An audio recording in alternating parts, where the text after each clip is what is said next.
Get it back together.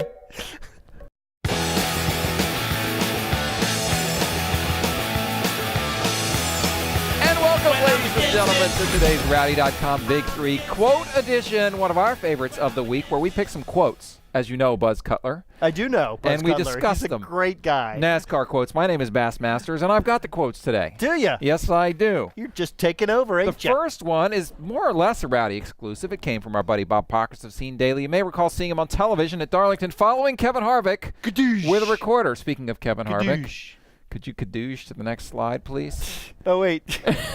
That's not Kevin Harvick. Wait. This is all going so well. Come on. There we go. He was talking to Kevin Harvick, and he asked Kevin what he was doing there with Kyle Busch. And here's what Kevin said. Did you feel you had to say something to him or show him your displeasure there? Getting ready to knock the piss out of him. So my question to you, Buzz Cutler, Yes. is Kevin still fixing to knock the piss out of Kyle Busch, or is Kyle's piss safe? Kyle's piss is safe for the next 4 races. Kyle might even have safe piss for the rest of this season.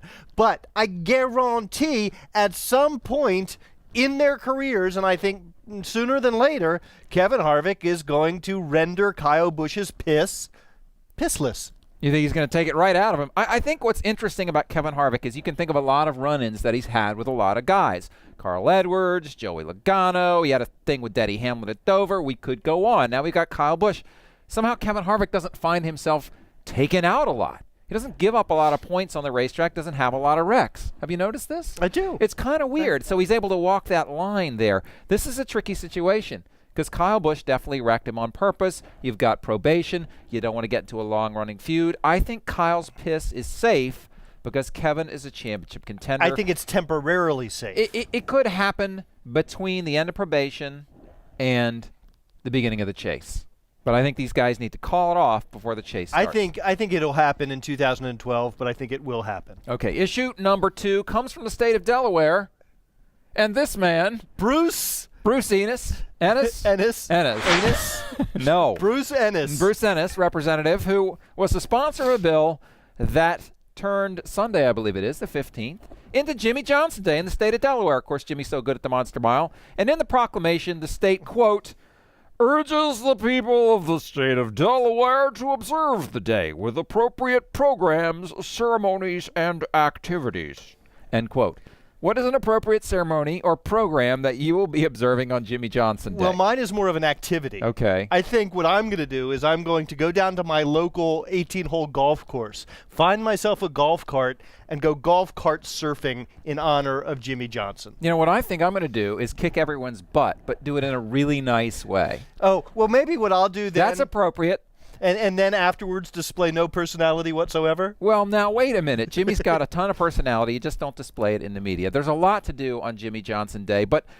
I could change my hair, shave my beard, something like that. Don't shave your beard. No. It covers up that whole chin problem that you Yeah, I have. do have several of them. Isn't it a little weird sometimes, though, to declare these days in honor of athletes and urge people to appropriate program? What, I'm supposed to come up with a program at the school? I mean, seriously. And this is a guy who was born and raised in California, currently lives in Charlotte, North Carolina, so why would Delaware declare We it? know why, because he's really good at Dover. So when the Blue Hens or whatever the hell basketball team they have up there does really well, Yes. do they declare it Blue Hen Day? I'm sure they do. Is it And the Blue Hens? Then they would urge you to observe the day with the hell- appropriate programs. Have you ever seen a Blue Hen, by the way? ceremonies, if you spray paint them, and activities. Focusing on the next issue, it comes from Clint Bowyer. You probably have Jimmie here, too.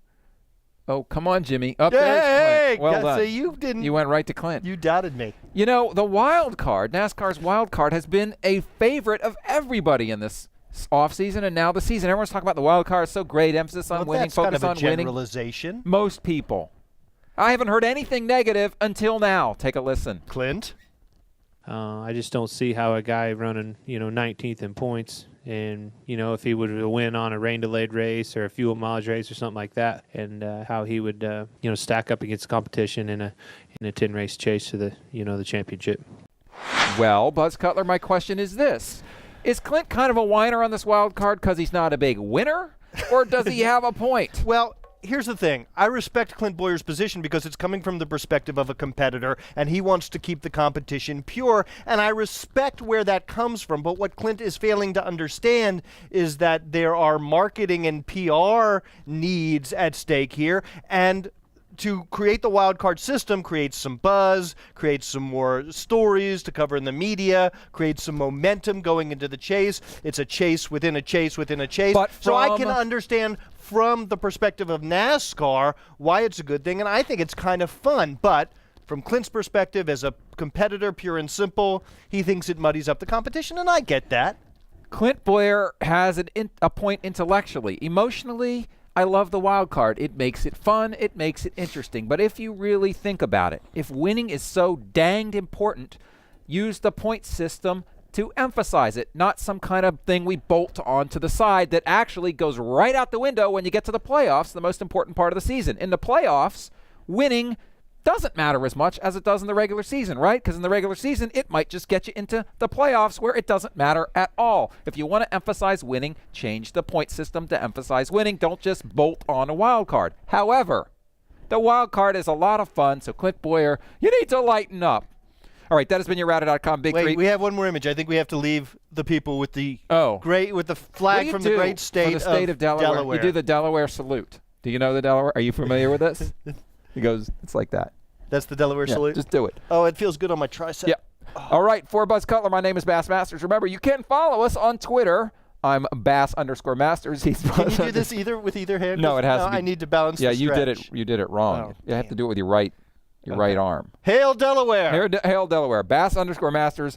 Buzz_Cutler is the name. We salute you, Delaware, and Jimmie Johnson Day. And we'll be back tomorrow with more Rowdy Junk right here on the Rowdy.com Big Three. Rowdy.com. Say it like it is. Say what like it is? Rowdy.com.